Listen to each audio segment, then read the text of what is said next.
le Seigneur. Et il travaille fort pour le Seigneur. Et lui et sa famille, alléluia. Je crois que c'est le premier âme de l'église de l'Est. Waouh! Et vois ce que Dieu a fait. Amen. Quand tu es fidèle dans la maison de Dieu, comme le message nous a prêché aujourd'hui, ne dis pas que tu es dans la maison de Dieu en vain. Amen. Sois fidèle seulement dans la maison de Dieu. Parce que si tu n'es pas fidèle, Dieu ne va pas être fidèle avec toi.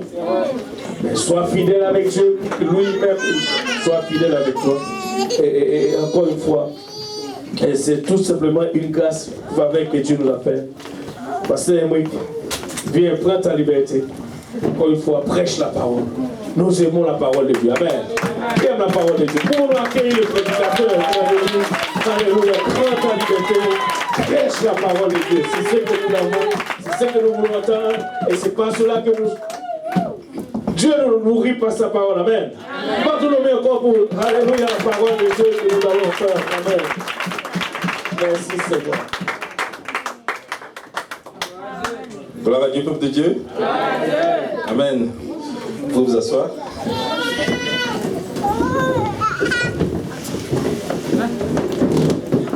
Merci beaucoup pour cette opportunité d'être parmi vous ce soir.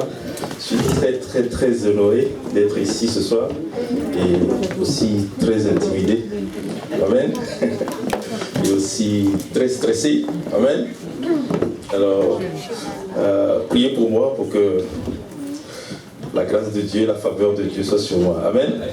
Amen. Nous voulons remercier le Seigneur pour la famille Luc. Amen.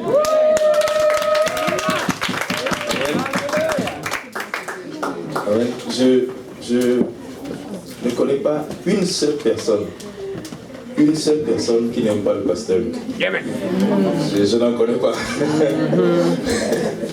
Même quand il est triste, et quand tu es triste, rien que sa présence, ça rallume tout le monde. Amen. Amen. Ça rallume le feu. Amen. Nous sommes vraiment contents de voir des aînés qui ont gardé la foi, qui ont persévéré dans le Seigneur. Et regardez par vous-même ce que le Seigneur a fait. Regardez ce que le Seigneur a fait. Il est bon, le Seigneur. Il est merveilleux et glorieux. Nous voulons saluer toute sa famille, sa femme, qui très souvent, je ne peux pas vous dire que je l'ai entendu dire plus de 2 mots. Elle est toujours très calme, elle est toujours très silencieuse. Tu ne sens même pas qu'elle est là. Amen. Mais elle est puissante dans le Seigneur. Amen.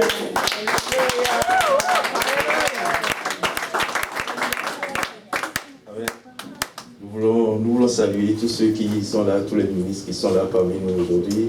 Nous voulons saluer tous ceux qui sont passés avant nous aujourd'hui. Alors, tous ceux qui sont passés avant nous, je me suis dit, ok, c'est fini la conférence.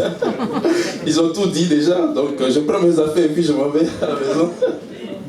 Amen. Nous sommes bénis d'avoir de merveilleux prédicateurs qui suivent fidèlement le pas de ceux qui les ont précédés. Amen. Amen. Amen. Nous vous apportons les salutations de l'église de l'Est, du pasteur Kaouzi, du pasteur Abou, du pasteur Achille, et de tous ceux qui sont à l'Est. Nous sommes vraiment contents de venir ici. Encore content de voir toute l'assemblée ici. Il y a beaucoup de gens que je n'ai pas vus il y a un certain temps. Et je suis très content et très honoré de pouvoir les revoir encore dans la maison de Dieu. Amen. Des fois, je regarde et puis je me dis, des fois, on a commencé ceci avec certaines personnes, mais beaucoup ne sont plus là aujourd'hui. Mais quand je viens et que je vois des gens qui étaient à l'église avant que je ne vienne, ils étaient à l'église même avant que moi je vienne à l'église, ils sont toujours fidèles dans la maison de Dieu. Je suis vraiment très encouragé moi-même et je suis très fier de pouvoir œuvrer avec des gens comme vous. Amen. Content de voir Maman Tidoué.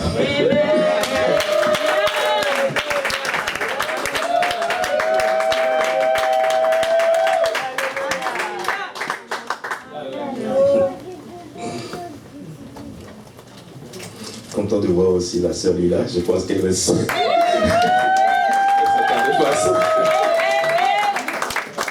Amen. Amen.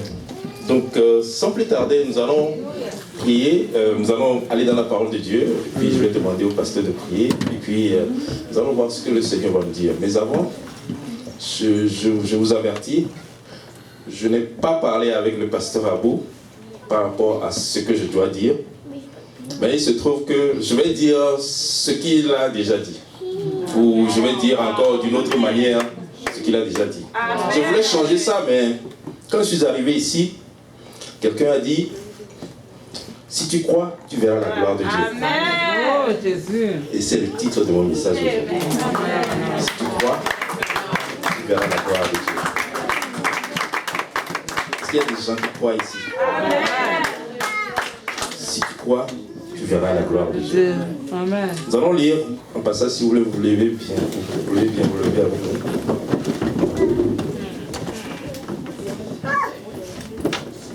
Nous allons aller dans Luc, chapitre 8. Pasteur Luc, c'est pas... c'est tombé que c'est dans le livre de Luc. Luc, chapitre 8. Nous allons lire le verset 41, puis le verset 42. Et nous allons aller complètement en bas. Nous allons lire le verset 49 à 56. Amen. Luc 8, verset 41 et 42. À son tour, Jésus fut reçu par la foule, car tous l'attendaient. Et voici, il vint un homme nommé Jairus, qui était chef de la synagogue. Il se jeta à ses pieds et le supplia d'entrer dans sa maison, parce qu'il avait une fille unique d'environ 12 ans qui se mourait. Pendant que Jésus y allait, il était pressé par la foule. Verset 49. Comme il parlait encore, survint de chez le chef de la synagogue quelqu'un disant, « Ta fille est morte, n'importune plus le maître. » Mais Jésus, ayant entendu cela, dit au chef de la synagogue, « Ne crains rien, crois seulement, et elle sera sauvée. » Ne crains rien, crois seulement, et elle sera sauvée. Lorsqu'il fut arrivé à la maison, il ne permit à personne d'entrer avec lui, si ce n'est à Pierre, à Jean et à Jacques, et au père de la mère de l'enfant. Tous pleuraient et se lamentaient sur elle. Alors Jésus dit, « Ne pleurez pas, elle n'est pas morte, elle dort. » Elle n'est pas morte, mais elle dort. Et il se moquait de lui, sachant qu'elle était morte. Mais il la saisit par la main et dit d'une voix forte, « Enfant, lève-toi !» Et son esprit revint à elle, et à l'instant, elle se leva, et Jésus ordonna qu'on lui donnât à manger. Les parents de la jeune fille furent dans l'étonnement, et il leur recommanda de ne dire à personne ce qui était arrivé. Amen. Si vous voulez prier, s'il vous plaît. Alléluia. Prions le Seigneur tous ensemble. Papa, nous te remercions encore une fois pour ta faveur, ta grâce et ta miséricorde, Seigneur, pour ce que tu viens de faire, Papa, au milieu de nous. Père, encore une fois, Seigneur Jésus-Christ, nous réalisons, Papa, que nous sommes seulement des hommes, Papa, charnels, que les choses spirituelles est une folie, Papa. Choisis ton roi et ton prédicateur, Seigneur Jésus-Christ, ton bien-aimé. Tu l'as placé devant ton peuple, Seigneur Jésus-Christ, Papa, pour délivrer ton oral, Père. Papa, ouais-le encore une fois, Seigneur, par une double portion de ton onction. Papa, ouais nous-mêmes, afin, Papa, alléluia, que nous puissions entendre, Papa, non seulement entendre cela et obéir à ta parole, Seigneur. Papa, viens sonder le cœur de chacun de nous, Seigneur. Ramène-nous encore plus proche, Seigneur Jésus, comme tu as commencé, Papa. Et nous voulons tout simplement obéir à ta voix, Seigneur. Nous voulons croire, Seigneur. Papa, enlève l'incrédulité en nous, Seigneur, de nous permettre de croire encore davantage, Seigneur. Parce que nous voulons voir ta gloire. Encore une fois, Seigneur, ouvrez notre entendement, Seigneur Jésus, afin que nous puissions, Papa, alléluia, obéir, Papa, et laisser ta parole grandir dans nos vies, Papa, jusqu'à ce que tu viennes. C'est avec action de grâce dans nos cœurs, nous te prions. Au nom de Jésus, que tout le monde dise au nom de Jésus. Au nom de Jésus. Au nom de Jésus, est-ce que vous pouvez acclamer le nom du Seigneur? Alléluia. N'est-il pas bon? N'est-il pas merveilleux? N'est-il pas glorieux? Est-ce qu'on peut le célébrer? Est-ce qu'on peut le louer? Est-ce qu'on peut l'adorer? Lui seul est digne, lui seul est le roi de gloire, lui seul seul est le Dieu de bonté, lui seul est le Dieu de toute éternité, lui seul est le Dieu qui parle et cela s'accomplit, lui seul est le Dieu qui dit et cela s'accomplit. Oh, que son nom est bon, que son nom est merveilleux. Amen. Amen. Je vais vous asseoir. Amen. Un prédicateur a dit ceci: si tu vas à l'église et que tu entends un message et que le prochain dimanche ou 2 dimanches qui suivent, le pasteur prêche encore le même message, c'est pas qu'il a oublié ce qu'il avait prêché, mais c'est que Dieu est en train d'attirer ton attention sur quelque chose. Amen. Amen. Donc je pense que Dieu est en train d'attirer notre attention sur quelque chose aujourd'hui. Amen. Et nous allons véritablement parler de la foi aujourd'hui. De la foi en notre Dieu. Et le passage que nous venons de lire, qui parlait de Jairus. Jairus, c'était un chef religieux. La parole de Dieu nous dit que c'était le chef de la synagogue. Et en termes d'aujourd'hui, si on devait parler en termes d'aujourd'hui, on allait dire que Jairus, c'était un homme de Dieu, un pasteur. C'était le chef de la synagogue, peut-être même un bishop, comme vient de le dire notre pasteur bien-aimé. Peut-être que, parce que la parole de Dieu nous dit que c'était le chef de toute la synagogue. Sûrement qu'il y avait d'autres pasteurs. Mais ce chef de la synagogue, là, ce pasteur, le pasteur Jairus, son enfant était malade. Et la Bible nous dit que c'est sa fille unique. Sa fille unique de 12 ans d'âge. Sa fille unique de 12 ans d'âge était malade. Et beaucoup vont se poser la question, mais comment ça? Pourquoi? Comment ça, le pasteur, la fille du pasteur tombe malade? Pasteur, pourquoi ton enfant tombe malade? Tu sers Dieu, tu œuvres pour le Seigneur, pourquoi est-ce que ton enfant peut tomber malade? Et beaucoup de gens vont dire, comment suis-tu Jésus et puis tu as des problèmes? Comment est-ce que tu suis Jésus et puis tu as des difficultés dans ta vie de tous les jours? Comment est-ce que tu suis Jésus et puis tu as de la misère à joindre les deux bouts à chaque fois? Chaque mois c'est avec difficulté, tu fais des gymnastiques à gauche et à droite pour pouvoir payer ci, pour pouvoir payer ça. Revenir ici, c'est arrivé même à des fois où certaines personnes payent des choses. Toi je te paie ce mois-ci et puis l'autre je vais le payer le mois prochain. Parce que c'est difficile. Mais pourtant il suit Jésus. Comment est-ce que tu suis Jésus et puis tu as des problèmes chaque jour, jour après jour tu rencontres des difficultés, jour après jour tu es dans des problèmes. Oh, j'ai été baptisé, j'ai reçu le don du Saint-Esprit, je me suis repenti de mes péchés et je suis maintenant dans la maison de Dieu et pourtant c'est comme si rien n'a changé dans ma vie. Jairus était un chef religieux, c'était le pasteur et sa fille était malade. Sa fille était malade et à un moment donné, la Bible dit que sa fille se mourait. Ça veut dire, elle était en train de mourir. Et Jairus a déjà compris que sa fille était en train de mourir et qu'il fallait faire quelque chose d'autre. Que ce qu'il a déjà essayé là, c'est assez, il a vu la limite de toutes ces choses, il faut qu'il aille à un autre niveau. Tu te dis des fois, c'est moi qui évangélise. C'est moi qui fais venir les âmes dans la maison de Dieu. C'est moi qui prêche dans le métro. C'est moi qui prêche dans la rue. C'est moi qui fais ceci pour le Seigneur. C'est moi qui joue dans la maison de Dieu. C'est moi qui rends la maison de Dieu propre. C'est moi qui fais ceci ou cela. Et pourtant, j'ai des problèmes dans ma vie. Vous savez, une chose d'abord qu'on doit comprendre, une petite parenthèse, c'est que tout ce que vous êtes en train de faire dans la maison de Dieu, vous ne le faites pas pour le pasteur. Amen.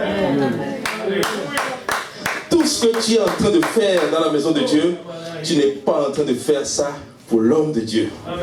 Lui aussi travaille pour Dieu. Et nous tous, nous sommes en train de travailler pour le Seigneur. Nous sommes tous en train de travailler pour Dieu, non pas pour un homme, mais nous œuvrons tous dans le champ de l'Éternel pour la gloire de Dieu. Et tu te dis, ah, j'ai fait telle chose.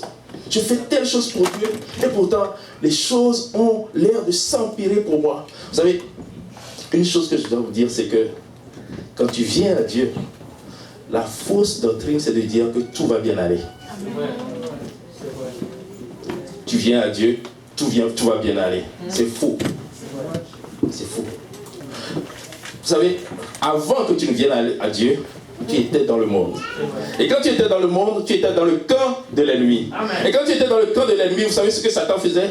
C'est que il t'encourageait à pécher plus, encore plus de péché, encore plus de péché. Il va s'arranger de sorte que on ne t'attrape pas cette fois-là que tu as volé, on ne t'attrape pas cette fois-là que tu as fait telle chose répréhensible. Et tu vas te voir, oh waouh, j'ai pu m'échapper de ça. Alors je peux aller encore à un autre niveau. Il va t'encourager, va encore à un autre niveau, va encore dans un autre niveau, pousse encore un peu plus loin. Et c'est comme ça que les gens vont graduellement évoluer dans le péché, jusqu'au jour où ils seront des généraux en péché. Amen. Mais à partir du moment où tu franchis la porte, vous savez, vous vous rappelez, la première fois qu'on t'a invité à venir à l'église, ça a été dur, ça a été difficile. Il y a eu un combat en toi. Il y a eu quelque chose de déchirant. Est-ce que j'y vais ou est-ce que je ne vais pas? Quelque chose qui te pousse à y aller. Il y a quelque chose qui te pousse à ne pas y aller. Quelque chose qui te dit, vas-y maintenant. Quelque chose qui te dit, oh, dis-leur que tu vas y aller demain ou après-demain. Oh, je vais venir le jour suivant, le jour prochain. Vous savez, à chaque fois que je vais à l'évangélisation, que je rencontre quelqu'un qui me dit, je vais venir, donne-nous la carte seulement. On va venir dans le dimanche prochain. On va venir dans 2 semaines. Il ne viendra jamais. Jamais. Vous savez, c'est pas parce qu'il ne veut pas. Hein. Parce que à partir du moment où il quitte ta présence, il y a quelque chose qui va commencer par le combattre. N'y va pas. C'est pas bon d'aller en ce lieu. Parce qu'il ne veut pas sortir de son corps. Parce qu'il ne veut pas qu'on le déloge du siège qu'il a mis sur la vie de cette personne. Parce qu'il ne veut pas lâcher l'âme de la personne. Il va dire, n'y va pas. Il va mettre toutes sortes de programmes dans la vie de la personne. Il va lui rappeler les choses qu'il avait comme programme à faire, qu'il n'a pas fait depuis longtemps. Il va lui dire, tu sais, tu as telle chose à faire, tu as telle autre chose à faire, tu as telle autre chose. Tu n'as pas le temps pour aller dans la maison de Dieu. Et de fil en aiguille, cette personne-là ne va jamais venir. Mais quand la personne dit, alléluia, je vais y aller, ce soir même je vais être baptisé, ce soir même je vais rentrer, je veux porter le nom précieux de notre Seigneur Jésus-Christ. Et quand cette personne-là rentre dans cette présence-là et porte le nom du Seigneur Jésus, il y a une guerre qui se déclare à partir de ce moment. L'ennemi se déchaîne parce que tu viens de quitter son camp. L'ennemi se déchaîne parce que tu es maintenant en face de lui. Tu n'es plus derrière lui. Et il n'est plus en train de te chauffer. Vous savez, quand on était dans son camp, là, ce qu'il voulait, c'est que nous mourions dans nos péchés sans nombre. Et que nous le rejoignions en enfer. Et l'ennemi veut que tu meurs dans tes péchés sans nombre, sans repentance. Et que tu le rejoignes là où le lieu qui a été préparé pour lui et pour tous les démons qui l'ont suivi. Mais telle n'est pas la volonté de Dieu pour nous. C'est pour ça que Dieu nous donne un don gratuit. Gratuit pour que tout le monde puisse y accéder. Gratuit pour que tout le monde puisse le prendre, que personne ne puisse dire c'est trop difficile, c'est trop compliqué pour moi, c'est facile, c'est gratuit et c'est disponible pour tout le monde. Vous savez, l'ennemi n'a même pas ménagé le Seigneur Jésus. Vous vous rappelez, quand le Seigneur Jésus devait naître, Hérode a fait tuer des milliers, des centaines, des milliers d'enfants. Tout simplement parce qu'il voulait tuer notre Seigneur Jésus-Christ. Amen. Il voulait tellement le tuer, notre Seigneur Jésus. Et il a été obligé de fuir pour aller en Égypte. Amen. Tout simplement parce que le diable était déchaîné. Même contre un petit enfant qui vient de naître. Parce qu'il sait déjà que quand il va grandir, cet enfant-là est destiné à sauver l'humanité. Amen. Je veux le tuer avant même qu'il ne grandisse. Je veux le tuer avant même qu'il ne soit transformé. De la même manière, quand il te voit rentrer dans l'eau du baptême, il voit déjà ce qui va arriver dans l'avenir. Il sait là où tu t'en vas. Il veut te tuer. Il veut faire en sorte que cela n'arrive pas. Il fait tout pour que tu ne franchisses pas le seuil des eaux du baptême. Il fait tout pour que tu ne rentres pas. Tu ne pousses pas cette porte-là parce qu'il sait déjà ce qui va arriver. Amen. Dans le futur. Amen. Il ne veut pas que cela arrive. Nous avons été appelés pour souffrir. Nous avons été appelés pour souffrir. Si nous devons ressembler à Jésus, nous allons être comme Jésus. Amen. Nous allons vivre les choses que notre Seigneur Jésus-Christ a vécues. Nous allons ressentir les choses qu'il a ressenties quand il était sur la terre avec nous. Et c'est de cette façon-là que nous allons lui être agréables. Jairus était le chef de la synagogue, mais sa fille était malade. Tu es un chrétien, mais ton enfant est malade. Tu es un chrétien, mais tu as des situations difficiles dans ta vie. Tu es un chrétien, mais il y a des choses qui perdurent dans ton existence. Tu es un chrétien, tu vis des situations tellement difficiles, la maladie qui dure depuis des années. Et il n'y a aucun médicament pour ça, et il n'y a aucun médecin qui est venu à bout de ça, et pourtant tu sers le Seigneur. Tu sers le Seigneur. Et beaucoup diront, mais c'est pas normal. C'est pas normal que tu serves Dieu et que tu aies des situations difficiles dans ta vie. C'est pas normal que tu serves Dieu et que tu aies des problèmes d'argent. Qu'est-ce que la Bible dit? Que c'est à lui qu'appartient toute chose. C'est pas normal que tu serves Dieu et que tu aies des problèmes dans ton couple. C'est pas normal que tu serves Dieu et que tu aies des problèmes dans ta vie de tous les jours. C'est pas normal que tu serves Dieu et que tu aies des problèmes avec tes enfants à la maison, ou tes enfants ne veulent pas servir le Seigneur. C'est pas normal. Et pourtant, c'est ce qui était en train d'arriver à Jairus, un chef de la synagogue. Et son enfant était malade. Acte 9, verset 15 à 16, on dit, mais le Seigneur lui dit, va, car cet homme est un instrument que j'ai choisi pour porter mon nom devant les nations, devant les rois et devant les fils d'Israël. Et voici la bonne partie. Et je lui montrerai tout ce qu'il doit souffrir pour mon nom. Amen. Jésus ne nous a pas appelés pour devenir riches. Jésus ne nous a pas appelés pour devenir célèbres. Aujourd'hui, beaucoup de gens aiment tellement la célébrité. Oh, si je ne peux pas l'avoir, je vais l'avoir moi-même par les réseaux sociaux. Il y a des gens qui créent des comptes juste parce qu'ils veulent avoir leur propre célébrité. Moi, je veux être célèbre, je veux que les gens me connaissent. Il fut un temps où les gens se cachaient, mais aujourd'hui les gens s'affichent. Je veux que tout le monde sache qui je suis. Je veux que tout le monde voit mon quotidien de chaque jour, ce que je fais, comment je me lève le matin, comment je fais mes affaires. Il y en a même comment ils se lavent. Il y en a même. Ça va.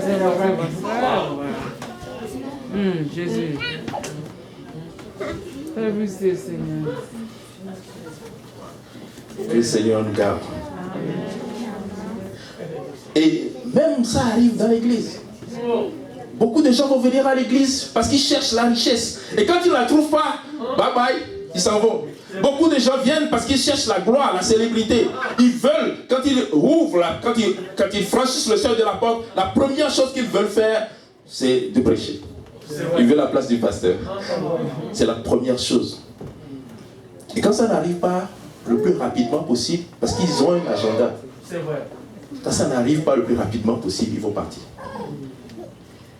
Il y en a qui cherchent qu'on mentionne leur nom à chaque fois. Et vous vous rappelez de ce qu'on vient de se dire? On travaille pour Dieu. Amen. Alors, si le pasteur ne mentionne même pas ton nom là, c'est pas grave. On ne doit pas rechercher même ça. On doit le fuir même. On doit dire au pasteur, ne dis à personne que j'ai fait ça. Parce que, qu'est-ce que la Bible dit? C'est que tu as déjà ta récompense. Alors, pasteur, ne mentionne même pas mon nom. Je ne veux pas même que les gens sachent que j'ai fait quelque chose. Parce que je veux qu'on me bénisse là-bas. Je veux avoir ma richesse là-bas. Là où il n'y a pas de rouille, là où il n'y a pas de teigne, là où les choses ne disparaissent pas, là où les choses ne vieillissent pas, c'est là que je vais amasser. Je vais pas amasser sur la terre. Philippiens 1, verset 29 à 30 dit, car il nous a été fait la grâce par rapport à Christ, non seulement de croire en lui, mais encore de souffrir pour lui, en soutenant le même combat que vous m'avez vu soutenir et que vous appreniez maintenant que je soutiens. Nous sommes appelés à suivre quelqu'un. Nous sommes appelés à suivre un homme de Dieu. Vous savez, Dieu est au ciel, mais il a mis un homme devant nous pour que tu puisses le suivre et que tu puisses faire aussi comme lui. Il est en train d'endurer des choses, tu le suis et tu endures aussi comme lui. À un moment donné, tu vas être comme lui, parce que lui, il est en train de suivre le Seigneur et toi tu le suis et vous tous vous êtes en train de suivre le Seigneur. Et c'est ça que le Seigneur veut pour chacun d'entre nous. La parole de Dieu dit, soyez mes imitateurs comme moi-même je le suis de Christ. Amen. Soyez mes imitateurs comme moi-même je le suis du Seigneur Jésus. Mon frère, ma soeur, Jésus nous a appelés non pas à la belle vie, mais à la souffrance. Le salut est gratuit, mais il va falloir que tu payes un prix pour pouvoir être sauvé jusqu'à la fin. Pour rester sauvé jusqu'à la fin, il va falloir que tu payes un prix. Pour rester sauvé jusqu'au jour où le Seigneur Jésus revient, il va falloir que tu payes quelque chose. Il va falloir que tu te sacrifies. Tu ne peux pas vivre comme tu vis chaque jour et puis mériter d'aller au ciel. Tu ne peux pas vivre comme toi tu l'entends et puis mériter le ciel. Il va falloir le faire à la manière de Dieu. Amen. Amen. Vous savez, vous vous rappelez de l'histoire de Abel et de son frère Caïn. Caïn, c'est le type de personne qui ne veut pas travailler, mais qui veut être payé. Il ne veut pas travailler, mais il va avoir le salaire. Je ne sais pas si ça arrive ici, mais en Afrique, chez nous, il y en a beaucoup. Beaucoup de gens, ils ne travaillent pas, mais ils ont un salaire. C'est ça que Caïn faisait. Dieu dit, fais ça de cette manière-là, et puis je vais t'accepter. Fais-le de telle manière, et puis je vais le recevoir. Fais-le de telle manière, et puis je vais descendre sur ton offrande. Mais il dit, non, moi je vais le faire à ma manière. Moi je suis cultivateur, moi j'ai des fruits et des légumes, c'est ça que je vais t'offrir ce que j'ai. Dieu lui dit, non, moi je ne prends pas ce que tu as, donne-moi ce que je veux, sinon je ne l'accepte pas. Vous savez, vous avez vu, il y a un royaume sur la terre qu'on appelle le royaume d'Angleterre. Je ne sais pas si vous l'avez vu, il y a eu un mariage dernièrement, le mariage princier.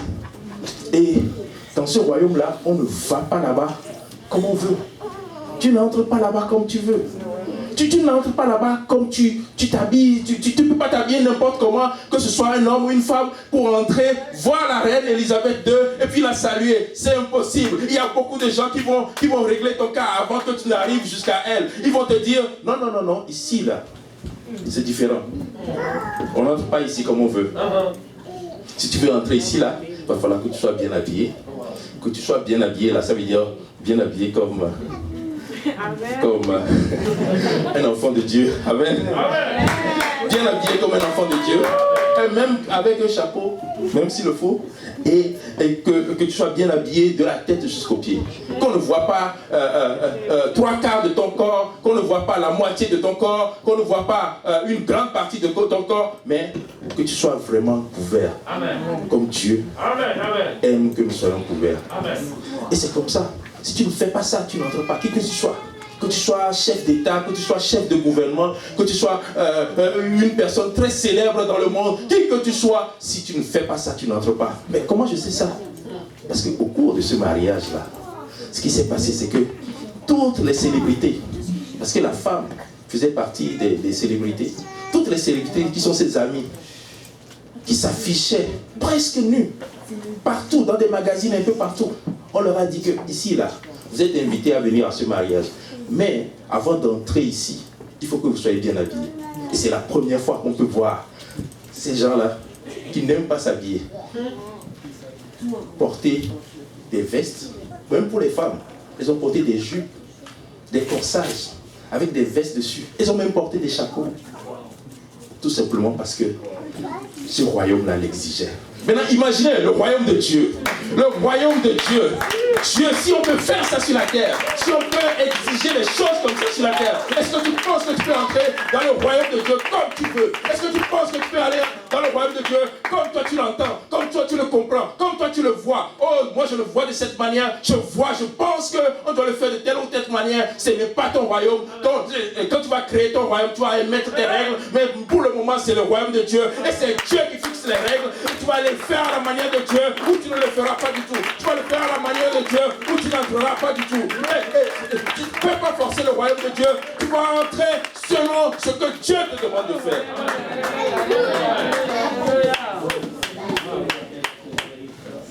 Matthieu 7, verset 13 à 15 nous dit: entrez par la porte étroite, car large est la porte, spacieux est le chemin qui mène à la perdition. Il y en a beaucoup qui entrent par là. Mais étroite est la porte, resserrez le chemin qui mène à la vie. Et il y a peu qui les trouvent. Gardez-vous des faux prophètes. Ils viennent à vous en vêtements de brebis, mais en dedans d'eux, ce sont des loups ravisseurs. Amen. D'accord. Et des fois on se pose la question, qu'est-ce qu'il faut faire Oh, qu'est-ce qu'il faut faire pour ne pas aller au ciel? Rien. Vis comme tu veux vivre. Fais les choses comme tu les entends. Quelque chose te passe par la tête, fais-le. Tu veux être célèbre dans toutes tes voies, comme tu veux, fais tout ce que tu veux faire sur la terre. Réjouis-toi comme tu veux. Fais toutes les choses, tous les plaisirs que tu veux. Et cette porte-là, la Bible dit qu'elle est large. Elle est large tout simplement parce que tout le monde fait ce qu'il veut. Il n'y a aucune règle. Il n'y a rien qui dit quoi que ce soit à qui que ce soit. C'est large. Vous savez quoi? Cette porte-là mène en enfer. Amen. Et le diable n'a pas de règle. C'est vrai. Aucune règle. Amen. Faites tout ce que vous voulez et rentrez quand même. Faites tout ce que vous voulez et vous allez y aller. Mais si tu veux faire l'œuvre de Dieu, si tu veux aller auprès du Seigneur, la porte là, elle est étroite. Amen. Il va falloir faire des sacrifices. C'est dur, c'est difficile. Il va falloir sacrifier ta sanctification. Il va falloir faire quelque chose. Il va falloir que tu te sanctifies. Il va falloir que tu parles de Dieu à quelqu'un. Il va falloir que tu adores ton Dieu. Il va falloir que le dimanche, au lieu d'aller voir un match, tu te dis je vais aller dans la maison de l'Éternel. Il va falloir que le samedi soir, que tu te dises bon, je vais aller prier, je vais aller faire quelque chose pour le Seigneur. Et il va falloir que peut-être le mardi que tu ailles à l'évangélisation. Oh, peut-être qu'il fait froid, il fait moins 40, mais quand même je vais y aller parce que j'ai un prix qui est attaché à ça. Et c'est le prix là, ce n'est pas sur la terre, mais c'est au ciel, là où il n'y a pas de rouille, là où il n'y a pas de deuil, là où les choses ne vieillissent pas. Il va falloir faire quelque chose. Alléluia. Vous savez, nous sommes à la fin. Et ça, je sais que vous le savez déjà. Je ne vous dis pas de scoop. Il y a beaucoup de prédicateurs qui l'ont dit. Le pasteur qui l'a répété plusieurs fois. Nous sommes à la fin. Nous sommes vers la fin. Et il va falloir que tu fasses une décision. Je ne sais pas pour vous, mais est-ce que le chemin sur lequel tu te trouves, est-ce que ça mène au ciel? Est-ce que la vie que tu es en train de mener, est-ce que cette vie-là va te mener au ciel? Est-ce que tu es sur le chemin étroit? Est-ce que tu es sur le chemin serré? Est-ce que tu es en train de faire des sacrifices pour pouvoir y arriver? Le salut primaire est gratuit.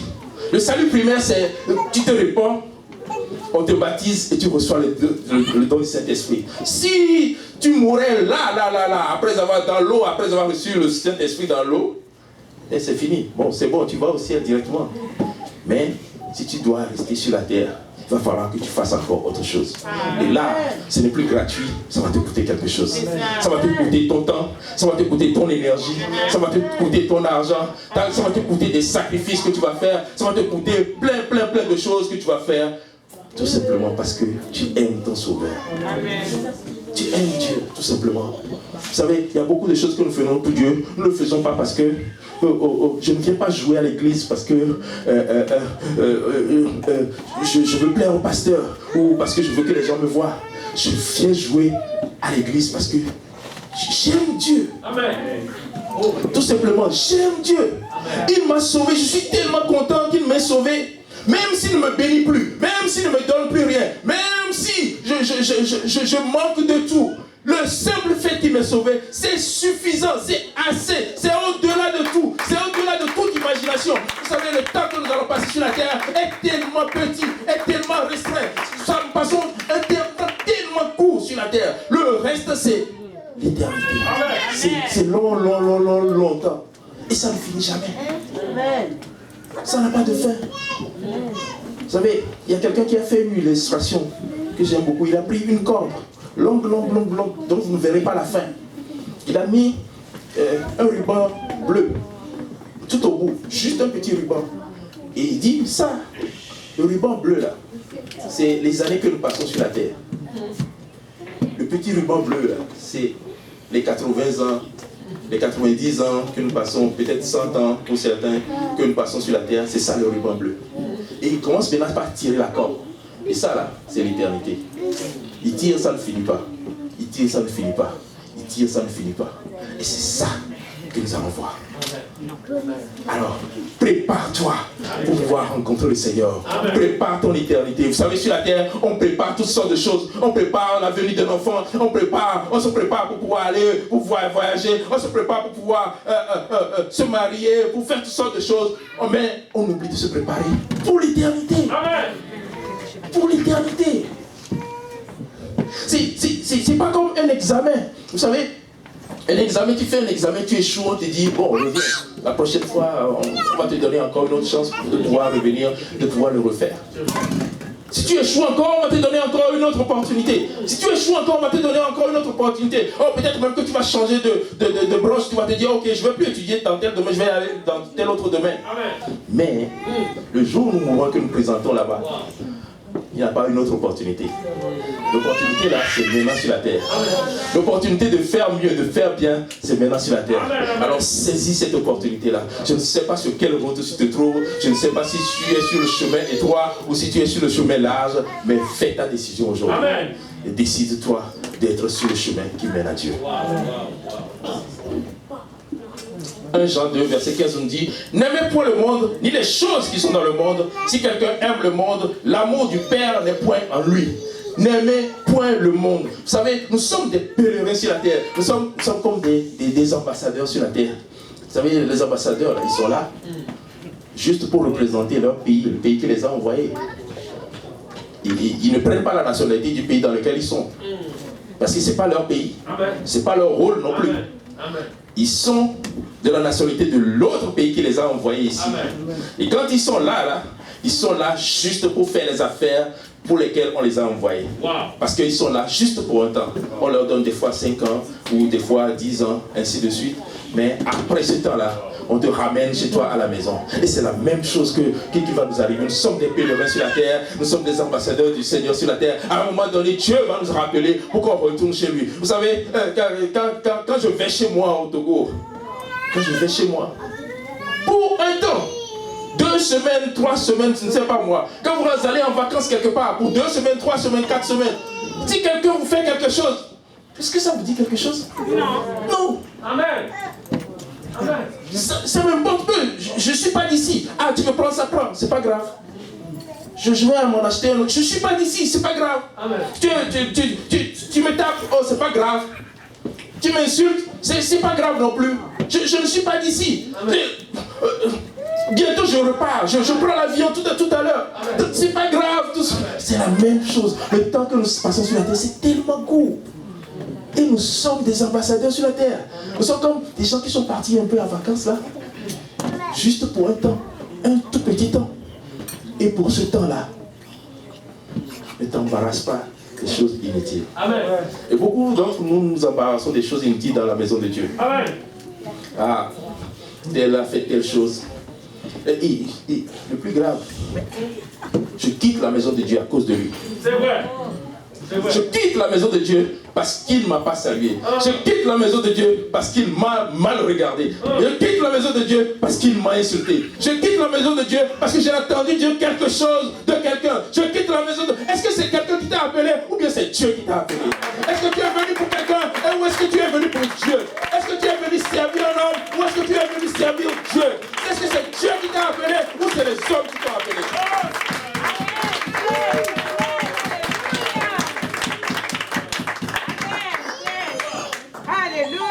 Vous savez, des fois, on confond les choses. Hein. On confond vraiment beaucoup de choses.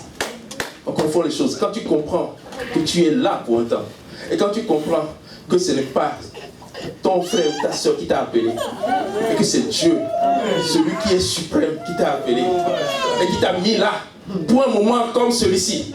Et vous savez, la question qu'on doit se poser très souvent, c'est pourquoi suis-je ici? Pourquoi suis-je à Montréal-Nord? Pourquoi ne suis-je pas à Décarie? Pourquoi ne suis-je pas à Terrebonne ou à Laval ou quelque part d'autre?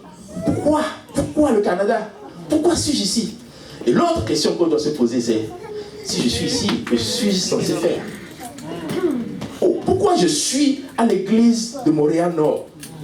Et si je suis à l'église de Montréal-Nord, que suis-je censé faire? Qu'est-ce que le Seigneur attend de moi? Pourquoi Dieu m'a mis ici et non pas ailleurs? Pourquoi Dieu m'a mis ici et non pas à Saint-Laurent? Pourquoi Dieu m'a mis ici et non pas à l'Est? Parce que tu es censé faire quelque chose. Dieu t'a appelé pour quelque chose. Tu as été créé pour un but précis. Dieu t'a appelé pour un but précis, pour un moment précis. Et ne néglige pas le don que tu as mis en toi. Alléluia. Vous savez, c'est sûr que j'arrive à prier. J'arrive à prier. Mais rien n'allait pas. il s'est rendu très vite compte qu'il était limité par sa prière. Et il a entendu parler d'un autre chef. Un autre chef qui était en train de se promener, en fait, de marcher dans la rue. Il a entendu parler d'un autre chef qui faisait des miracles. Et il a tout de suite compris que moi, en tant que chef de la synagogue, étant limité, il faut que j'aille voir quelqu'un d'autre. Amen. À un moment donné, là, il faut que tu vois quelqu'un d'autre. À un moment donné, là, il faut que tu te décides à invoquer le nom du Dieu très haut. À un moment donné, il faut que tu te décides. Vous savez, il y a beaucoup de choses. Nous pensons que oh, ça, c'est pas difficile, je vais le faire par moi-même. Et à un moment donné, là, tu te rends compte très vite que tu es limité. Vous savez, je vais vous dire un secret. Dieu est intéressé dans la moindre petite chose de ta vie. Il n'y a pas quelque chose que Dieu peut dire, non, ça, on va le laisser lui-même se débrouiller avec ça. Non, Dieu veut t'aider dans toutes choses de ta vie. Dans les moindres petits détails, Dieu est dans les détails pour toi. Dans les moindres petites choses, Dieu est là pour toi. Vous savez, quand j'étais encore, je raconte souvent cette histoire, quand j'étais encore au Togo, j'étais comptable dans une compagnie. Et là, on avait traité des choses à la fin de chaque mois. Et à la fin de chaque mois, là, c'était des maux de tête. Vraiment, là, quand je dis des maux de tête, des vrais maux de tête, pendant 2-3 jours, là, tu peux chercher des choses. Parce que nous, en comptabilité, des fois, on cherche des chiffres et qu'on ne trouve pas. Donc, tu dois trouver ça avant de boucler les choses. Donc, tu peux chercher ça pendant longtemps. Parce que tu cherches ça pendant longtemps, tu ne trouves rien. Rien. Tu peux le chercher 2 jours, 3 jours, tu ne trouves rien. Et remarquez ceci. Et ça m'est arrivé tellement de fois. Je fais juste une prière. Seigneur, je ne sais pas où se trouve ce chiffre-là. Est-ce que tu peux me le montrer? Dans la seconde qui suit, dès que j'ouvre les yeux et que je remets la main sur l'ordinateur pour pouvoir chercher, bon, je le trouve. Quelque chose que j'ai cherché depuis longtemps. Dieu s'intéresse au moindre petit détail de ta vie. La moindre petite chose que tu es en train de faire, Dieu est intéressé dedans. Mais c'est un gentleman, il te laisse. Est-ce qu'il va m'inviter? Est-ce qu'il va m'invoquer? Est-ce qu'il va venir me demander de l'aider? Et s'il me demande de l'aider, moi je suis prêt à l'aider.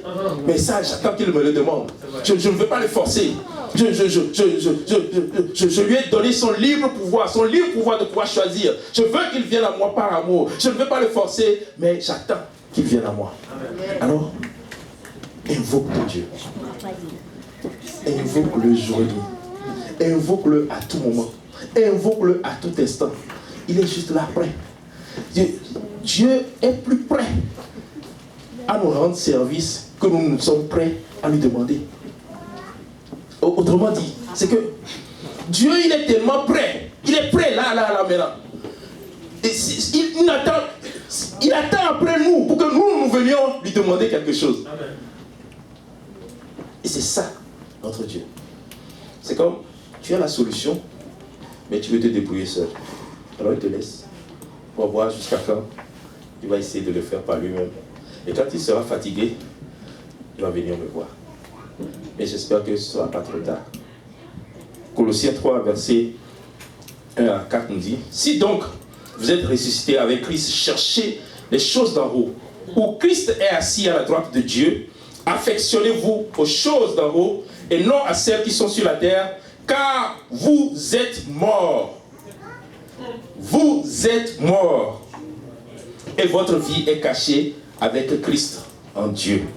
Quand Christ, notre vie, paraîtra, alors vous paraîtrez aussi avec lui dans la gloire. Vous savez, nous sommes morts. Est-ce que quelqu'un qui est mort a encore de l'orgueil? Est-ce que quelqu'un qui est mort pense encore à lui? Moi. Est-ce que quelqu'un qui est mort pense encore à le pasteur ne m'aime pas? Ou telle personne ne m'aime pas? Ou telle personne m'a fait telle ou telle chose? Est-ce que quelqu'un qui est mort recherche encore des choses qui sont sur la terre? Nous sommes morts et nous sommes cachés. Notre vie maintenant est cachée en Christ. Ce que Dieu veut de nous, c'est que nous ressemblions véritablement à Christ. Ce que Dieu veut de nous, c'est que nous regardions véritablement à Jésus. Vous savez, le Seigneur Jésus, quand il est venu sur la terre, tout ce qu'il faisait, c'est se promener. Et les premières choses qu'il disait, c'est répentez-vous car le royaume des cieux est proche. Répentez-vous car le royaume des cieux est proche. Il n'avait pas de maison, il n'avait pas de belle voiture. Si c'était aujourd'hui, on allait dire, il n'avait pas de maison, il n'avait pas de belle voiture, il n'avait pas de lieu. Il habitait de lieu en lieu, de jour en jour, tantôt ici, tantôt là-bas. Il n'avait rien. Rien que ses vêtements qui étaient sur lui. Parce qu'il sait ce pourquoi il était sur la terre. Vous savez, le Seigneur Jésus, quand il est venu sur la terre, il est venu pas pour nous bénir. Il est venu pas pour... non, pas pour nous bénir, mais il est venu pas pour nous donner de la richesse. Il est venu pas pour guérir des malades. Il est venu pas pour ressusciter des morts. Mais il est venu pour nous donner la vie éternelle à la croix. Maintenant, regardez. En allant à la croix, il a béni des gens, il a guéri des malades, il a ressuscité des morts, il a ouvert les yeux des aveugles, il a chassé des démons. Mais ça, c'est en allant à la croix. Mais l'objectif, c'est la croix. L'objectif, c'est que l'humanité puisse être sauvée. L'objectif, c'est pas de guérir quelqu'un. Parce que quelqu'un qui est guéri d'une maladie aujourd'hui, un jour quand même, il va mourir. Quelqu'un qui a des richesses, un jour quand même, tu vas partir. Donc l'objectif, ce n'est pas d'être guéri. L'objectif, ce n'est pas d'avoir des richesses. Mais l'objectif, c'est d'être sauvé.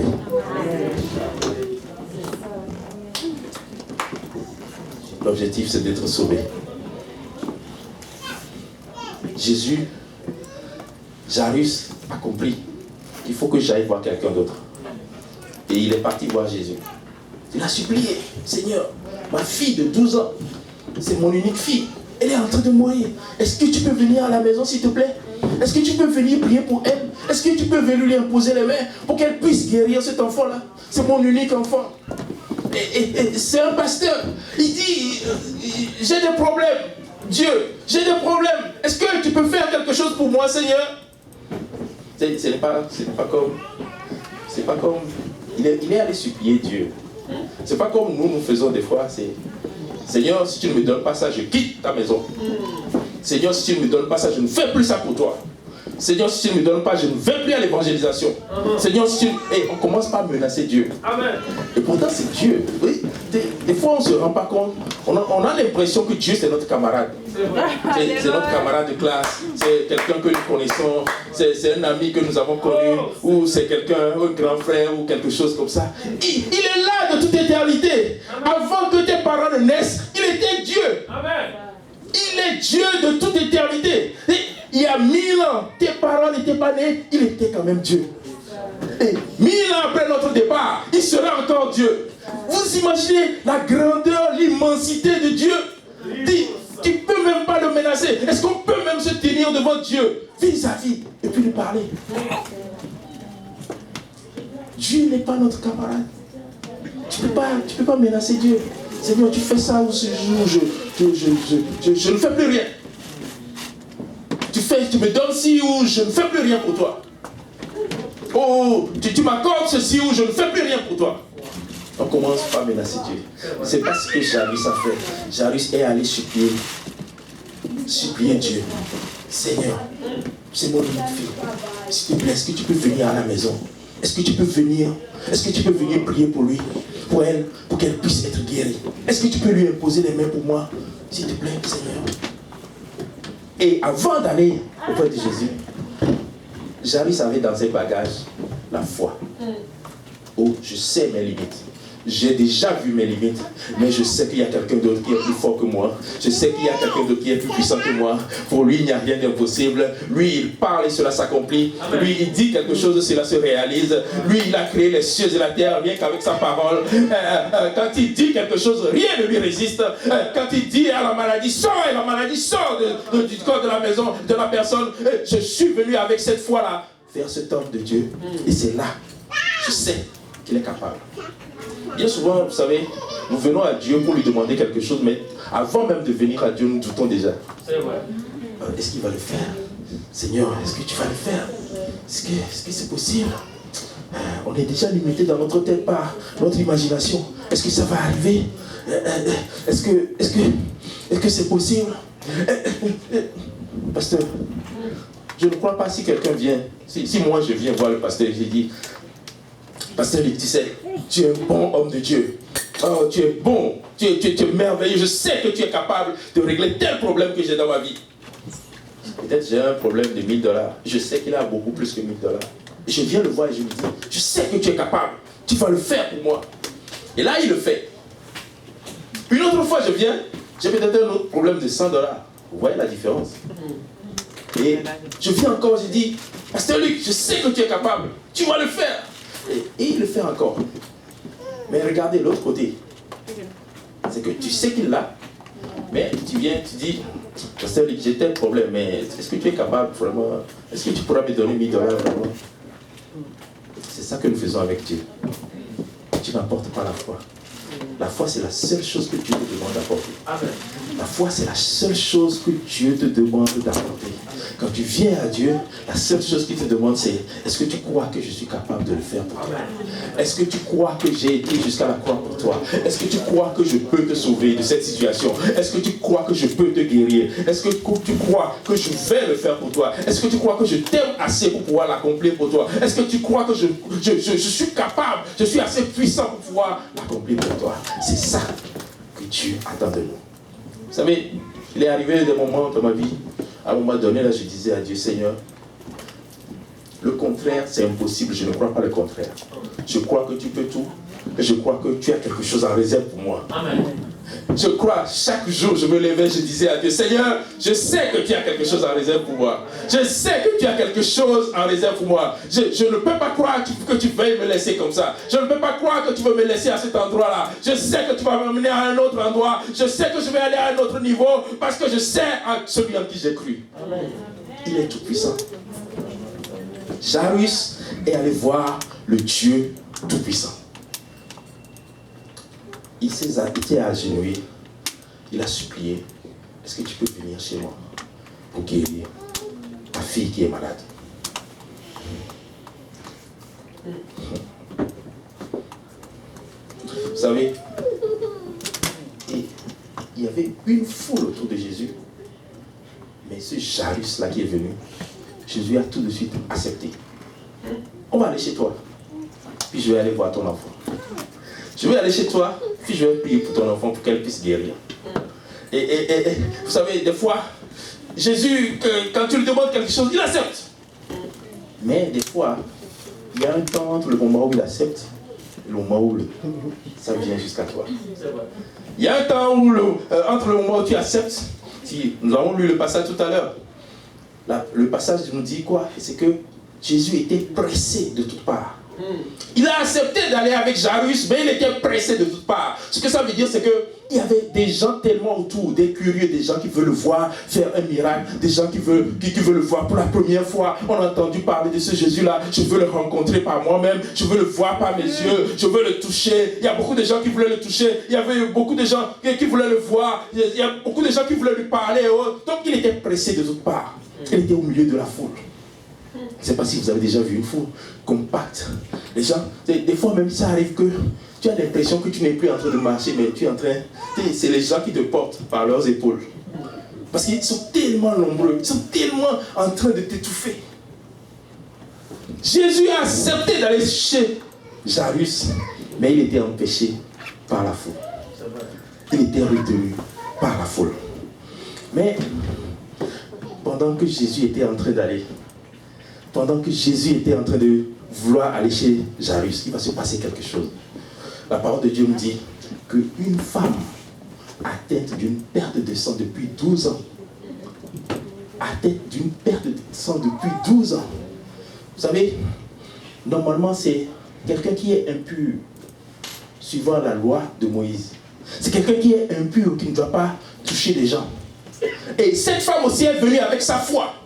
Elle se dit, oh, j'ai déjà dépensé tout mon argent. J'ai déjà vu toutes sortes de médecins. J'ai déjà vu toutes sortes de guérisseurs. Il y a toutes sortes de gens qui m'ont proposé toutes sortes de solutions. J'ai tout essayé. J'ai dépensé tout mon argent. Il ne me reste plus de ressources. Il ne me reste plus rien. Même la maladie perdure encore. J'ai entendu parler de ce Jésus. J'ai entendu dire qu'il guérit les malades. Jésus n'allait pas chez cette femme-là. Jésus était en chemin. Des fois, Jésus est en chemin et quelqu'un le rencontre en chemin. Jésus est en train de venir quelque part et quelqu'un le rencontre juste en chemin. Quelqu'un le touche juste en chemin. Quelqu'un se saisit de Jésus juste en chemin avant qu'il n'aille là où il veut aller. Vous imaginez une femme qui a tout essayé. Je ne sais pas où tu te trouves aujourd'hui. Je ne sais pas où tu te trouves aujourd'hui. Mais peut-être qu'on t'a diagnostiqué quelque chose, un mal qui est incurable. Peut-être que tu as déjà tout essayé.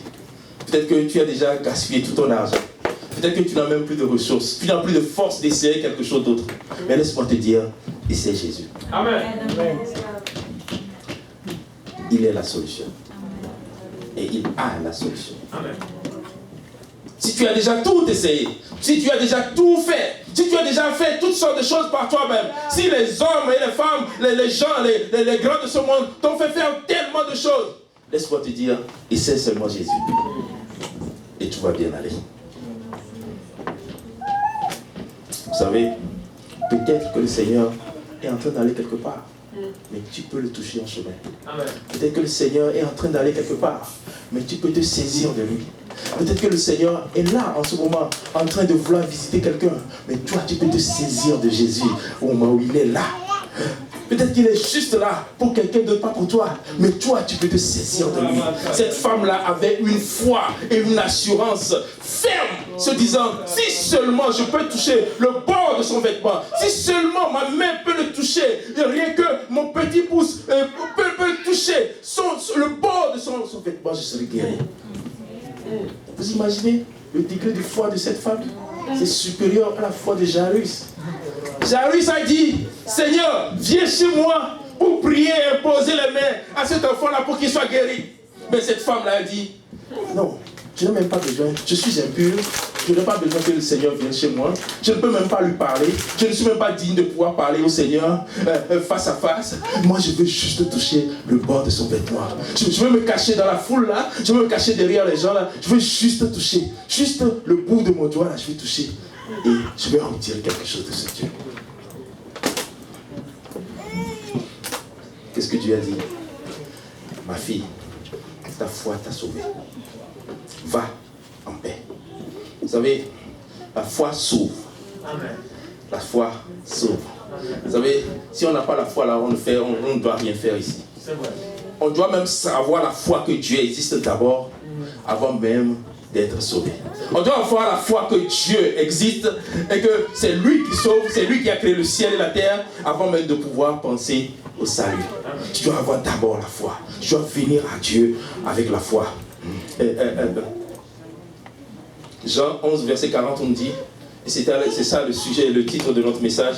Jésus lui dit, ne t'ai-je pas dit, si tu crois, tu verras la gloire de Dieu. Je ne sais pas si tu veux voir la gloire de Dieu ici aujourd'hui.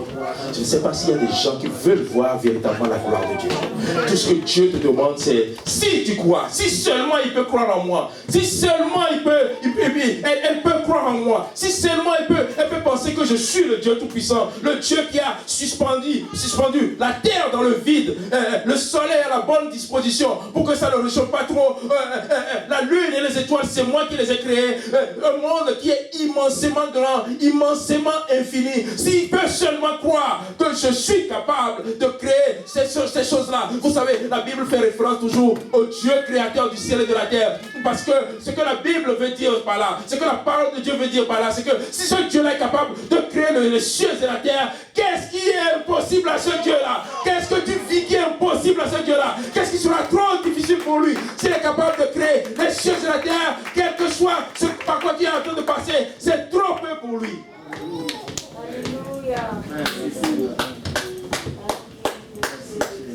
Si tu veux que Dieu agisse, il va falloir que tu crois en lui. Amen. Si tu veux que Dieu agisse, il va falloir que tu crois non pas en tes circonstances, mais en Dieu. Amen. Il va falloir que tu oublies tes circonstances, que tu oublies ta vie et que tu fasses confiance à Dieu. Il va falloir que tu lèves les yeux vers le Seigneur et que tu oublies tout ce qui t'environne, tout ce qui t'entoure, que tu oublies ça, que tu fasses confiance à Dieu. Hébreux 11, verset 6 nous dit, « Or, sans la foi, il est impossible de lui être agréable. Car il faut que celui qui s'approche de Dieu croit que Dieu existe et qu'il est le rémunérateur de ceux qui le cherchent. » Tu ne peux pas être agréable à Dieu si tu ne crois pas en lui. Tu ne peux pas être agréable à Dieu si tu doutes de lui. Vous savez, ce qui arrive très souvent, c'est que Dieu a déjà fait quelque chose pour toi aujourd'hui. C'est comme l'exemple que je viens de donner. Il t'a déjà donné $1000 aujourd'hui. Parce qu'avec l'argent, quand je donne l'exemple de l'argent, ça rentre vite. Tu as déjà vu une voix le pasteur avec un problème de $1000. Il t'a donné, cash. Tu reviens avec un problème de $100 et puis tu doutes. Est-ce qu'il va le faire? Est-ce qu'il va me donner? Est-ce qu'il ne va pas me dire que tu reviens trop souvent? Est-ce qu'il est capable? Est-ce qu'il a même $100 aujourd'hui? Non. Dieu, c'est pas ce que Dieu attend de nous. Ce que Dieu attend de nous, c'est que véritablement, on croit en lui, quelles que soient les circonstances. Ma fille était malade la dernière fois, c'est Dieu qui l'a guérie. Si elle tombe encore malade, c'est encore le même Dieu qui n'a pas changé, c'est encore lui qui va la guérir, c'est encore lui qui va faire le même miracle comme la dernière fois. Il n'a pas changé, c'est le même Dieu, il va encore l'accomplir. Mais voici ce que nous faisons. Ma fille était malade la dernière fois, Dieu l'a guérie. Cette fois-ci, quand elle tombe malade, tu commences par être attaqué dans ton esprit. Et si là, elle mourait, si quelque chose lui arrivait, si on devait l'hospitaliser, ou si on devait faire ceci ou cela, ou si on devait... Impose-lui les mêmes prix pour elle, et le même Dieu qui l'a guéri la dernière fois va encore le guérir. Le même Dieu qui l'a fait encore la dernière fois va encore le faire. La parole de Dieu nous dit quoi? Il est le même hier, aujourd'hui et éternellement. Ce qu'il a fait hier, il va encore le faire aujourd'hui. Ce qu'il a fait avant-hier, il va encore le faire aujourd'hui. C'est le même Dieu, il n'a pas changé. Ses pouvoirs n'ont pas diminué. C'est la même personne. Si tu l'invoques encore de la même manière, il va encore agir de la même manière. Il faut que tu crois qu'il est capable. Il faut que tu crois qu'il peut le faire. Il faut que tu crois que lui seul a le pouvoir de le faire. Amen. Vous savez, faites confiance à Jésus et il ne vous abandonnera pas. Amen. Jésus est un ami fidèle. Amen. Quand nous sommes infidèles, Dieu demeure fidèle. Amen. Il est fidèle jour après jour. Ce n'est pas parce que tu n'as pas prié hier qui te dit, à partir d'aujourd'hui, tu n'es plus mon enfant. Parce que tu n'as pas prié hier. Je ne dis pas qu'il ne faut pas prier. Il faut prier. Mais ce n'est pas que ça t'est arrivé que Dieu va te rejeter. C'est pas parce que tu n'as pas prié que quand tu es dans cette situation-là, Dieu va te dire, ok, tu n'as pas prié, donc je ne fais rien pour toi. Non, il demeure fidèle quand bien même nous sommes infidèles. Il demeure fidèle jour après jour. Il demeure fidèle à lui-même jour après jour. Il demeure fidèle à ses enfants jour après jour. Ce n'est pas parce que tu as fait quelque chose que Dieu va te mettre à la porte. Je n'ai pas encore vu un parent qui a fait ça. Mes enfants ont fait quelque chose et puis je dis, ok, à partir de ce moment-là, à partir d'aujourd'hui, vous n'êtes plus mes enfants, je les mets à la porte. Non, on ne fait pas ça. Si nous, les hommes, ne faisons pas ça, imaginez combien Dieu prend soin de nous, combien Dieu veille sur nous, combien Dieu ne ménage aucun effort pour que tout puisse bien aller dans notre vie. Vous savez, cette femme-là a touché. Il y a des touchés et puis des touchés. Il y a des adorations et puis des adorations. On est dans l'assemblée et puis il y a des gens qui adorent et puis il y a des gens qui font semblant d'adorer. On est dans l'assemblée, il y a des gens qui veulent toucher Dieu. Et puis il y a des gens qui font semblant de vouloir toucher Dieu. Je ne sais pas dans quelle catégorie tu es, mais moi je veux être de celui qui vont adorer le Seigneur, de celui qui vont louer le Seigneur, celui qui vont célébrer le Dieu Tout-Puissant, celui qui vont vouloir que sa présence tombe sur chacun d'entre nous, ceux qui vont faire en sorte que la présence de Dieu descende sur chacun d'entre nous. Et cette femme-là, elle dit, je vais aller adorer ce Dieu-là pour recevoir quelque chose de lui. Et subitement, Jésus s'est retourné. Qui m'a touché? Il était dans une foule. Il était touché de toutes parts, par tout le monde. Et là, une seule personne a touché le bord de son vêtement. Il a senti qu'il y a quelque chose qui quelque chose s'est retiré de moi. Il dit, qui m'a touché? Qui m'a touché? Et je peux te dire que tu peux toucher Jésus. Tu peux retirer des choses de la puissance du Dieu très haut. Tu peux toucher le Seigneur aujourd'hui. Si tu te décides, si tu tu as la foi, tu vas le toucher et tu vas retirer quelque chose. Ta maladie qui dure depuis une douzaine d'années, elle sera complètement guérie dans le nom puissant de Jésus. Tu peux le toucher aujourd'hui, il est encore là aujourd'hui. Tu peux retirer quelque chose de ce Dieu-là.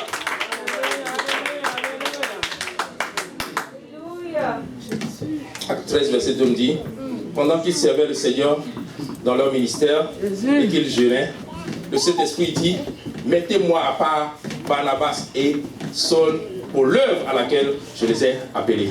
Ils étaient tous dans l'assemblée, en train de jeûner et de prier. Mais l'Esprit de Dieu vient et dit, toi et puis toi là, on va vous mettre à part. Les autres là, qu'est-ce qu'ils ont fait? Peut-être que tu peux cacher ton adoration aux hommes. Tu peux faire semblant devant les hommes, mais devant Dieu, tu ne peux pas faire semblant. Dieu sait qu'il adore véritablement en vérité. Dieu sait qu'il adore en esprit. Dieu sait qui élève véritablement la voix vers le Seigneur. Dieu sait qu'il ne fait pas semblant. Dieu sait qu'il adore depuis sa maison. Oh, il faut que j'aille. Vous savez, il y a beaucoup de gens même qui, lorsqu'ils s'en vont à l'église, lorsqu'ils partent de la maison pour aller à l'église, ils murmurent contre Dieu. Ils murmurent contre l'homme de Dieu. Ah, on va aller encore dans cette église-là. Les frères et sœurs sont bizarres là-bas. Est-ce que je dois encore retourner dans cette église? Tu es en train d'aller dans la maison de Dieu.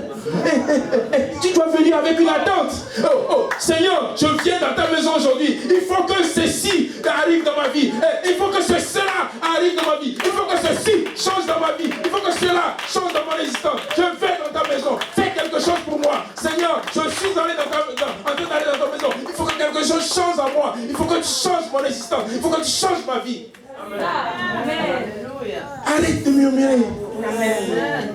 Arrête de t'occuper des autres. Occupe-toi de toi. Amen. Regarde à toi. Amen. Seigneur, où est-ce que je suis aujourd'hui?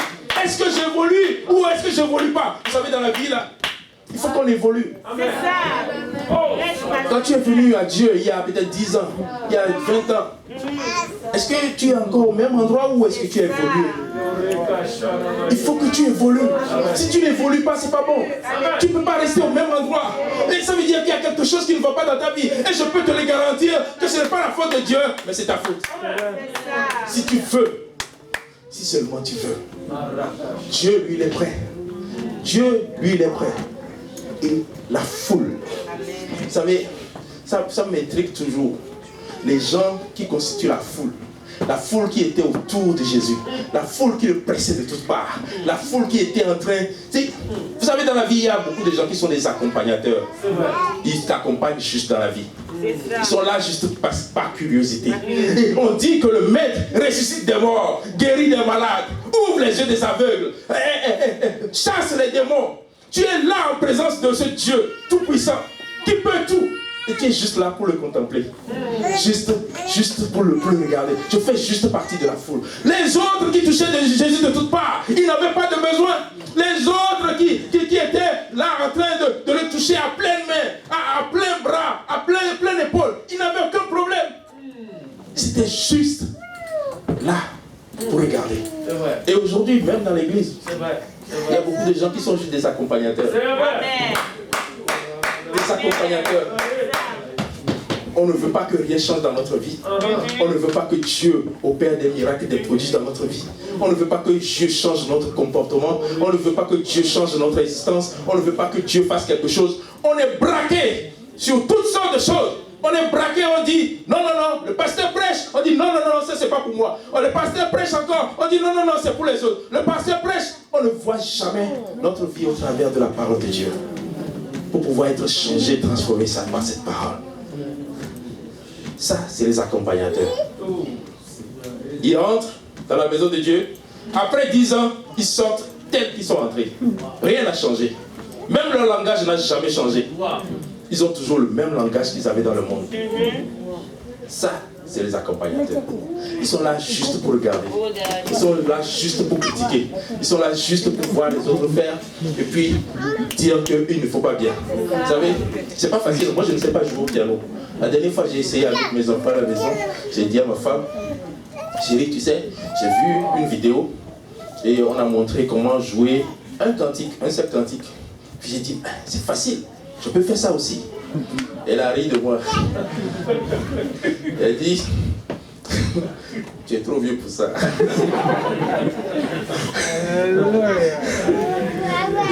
J'ai dit, non. Moi, on ne me décourage pas. Je ne peux pas me décourager avec ça. Parce que je vois les enfants faire, puis je dis, je peux faire ça aussi. Pasteur, je me suis assis sur le piano et j'ai commencé. Ça n'a pas fait 2 minutes. Donc je suis parti. C'est pas facile. Je ne peux pas critiquer celui qui est en train de le faire. C'est pas facile. Et écoutez, c'est même pas facile de tenir une église.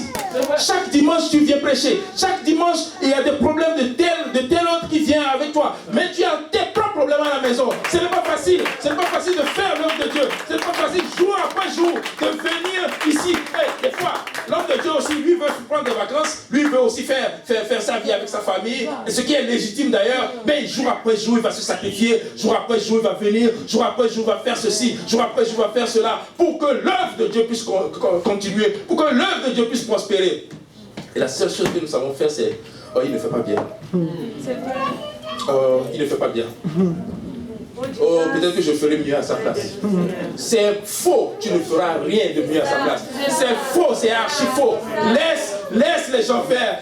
Si tu n'as rien à faire, demande à l'homme de Dieu, pasteur, qu'est-ce que je peux faire pour vous aider? Il va te montrer le domaine dans lequel toi aussi tu vas pouvoir exceller. Et laisse les autres exceller dans leur domaine. Amen. Ne fais pas partie de la foule. Ne fais pas partie des accompagnateurs. Ne fais pas partie des gens qui sont là juste pour suivre les autres dans leur bénédiction, dans leur guérison. Ils sont juste là pour assister. Oh, j'ai assisté. J'étais là le jour là où Jésus a guéri la fille de Jairus. J'étais là le jour là où cette femme-là a touché le vêtement de Jésus et puis elle a été guérie. J'étais là. Mais tu étais là et qu'est-ce que toi tu as eu? Le Dieu Tout-Puissant était de passage et tu n'as rien eu. Le Dieu Tout-Puissant était à côté de toi, tu n'as rien eu. Le Dieu créateur du ciel et de la terre était en face de toi et tu n'as rien eu. Tu as juste regardé. Et ces gens-là, on les appelle les reporters. Il faut des reportages. Et dans l'église aussi, il faut des reportages. Hey, tu as vu telle personne la dernière fois, il a fait telle chose. Ils savent tout de tout le monde. Sauf d'eux-mêmes. Ils savent tout de tout le monde. Ils savent ce qui se passe dans la maison de X, de Y, de Z. Ils savent tout de tout le monde. Sauf d'eux-mêmes. Sauf d'eux-mêmes. Alors ne fais pas partie de la foule. Ne fais pas partie de la foule. Adore ton Dieu. Amen. Adore ton Dieu. Vous savez, je me rappelle de l'histoire d'Abraham quand il allait adorer, quand il allait égorger Isaac sur la montagne. Il disait, je vais aller adorer Dieu. Il s'en va sacrifier son fils, son unique. Il a attendu pendant des années. Et il dit, je vais aller adorer Dieu. Mais, regardez, il s'est arrangé pour que rien ni personne n'entrave son adoration. Rien ni personne n'entrave son adoration. Toi aussi, tu dois t'arranger pour que rien ni personne n'entrave ton adoration avec Dieu. C'est-à-dire que rien ne se mette entre toi et puis Dieu. Que personne ne se mette entre toi et puis Dieu. Oh, beaucoup de gens aujourd'hui, c'est ok, je dois faire ceci. Et vous savez, je grandis maintenant, j'ai tel âge, il faut que moi aussi j'ai telle chose comme les autres. Et tu commences par mettre les choses entre toi et Dieu. Entre ta relation et puis la relation que tu as avec Dieu.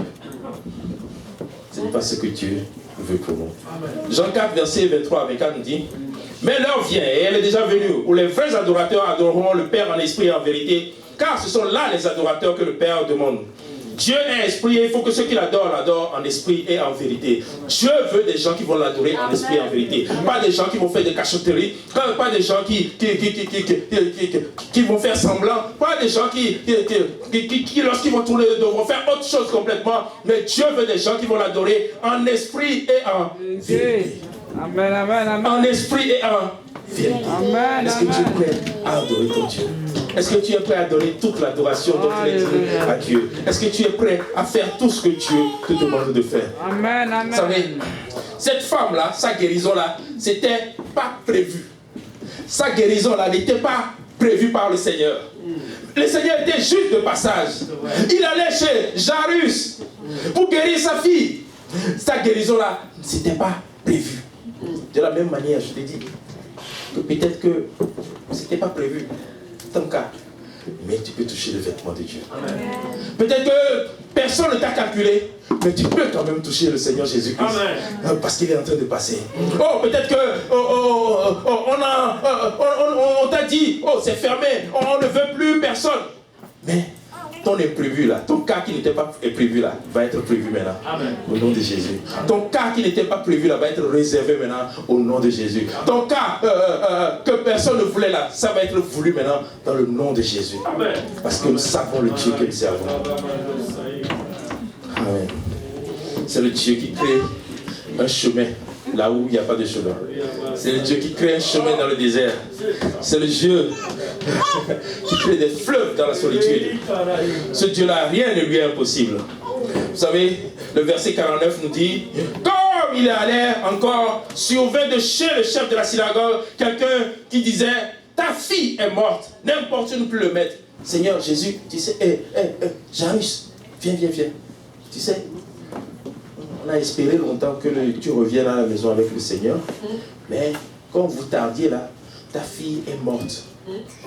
Donc, laisse le Seigneur aller voir quelqu'un d'autre. Laisse Dieu aller voir quelqu'un d'autre. Mais quand le Seigneur a entendu ça, là, il a dit, non, ne crains rien. Crois seulement. Et elle sera sauvée. Amen. Je veux dire à quelqu'un, ne crains rien. Crois seulement. Je veux dire à quelqu'un, ne crains rien, crois seulement. Je veux dire à quelqu'un, ne crains rien, crois seulement. Je veux dire à quelqu'un, fais confiance à Dieu. Je veux dire à quelqu'un, crois en ton Créateur. Je veux dire à quelqu'un, crois seulement et tu verras la gloire de Dieu.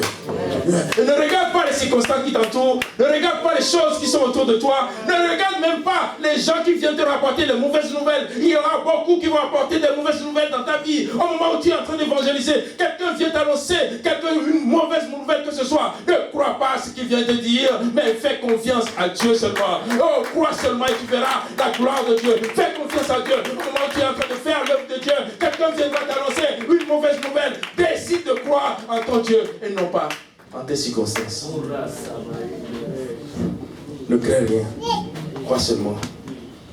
Vous savez, beaucoup de temps, beaucoup de fois, il nous est arrivé de croire en des choses.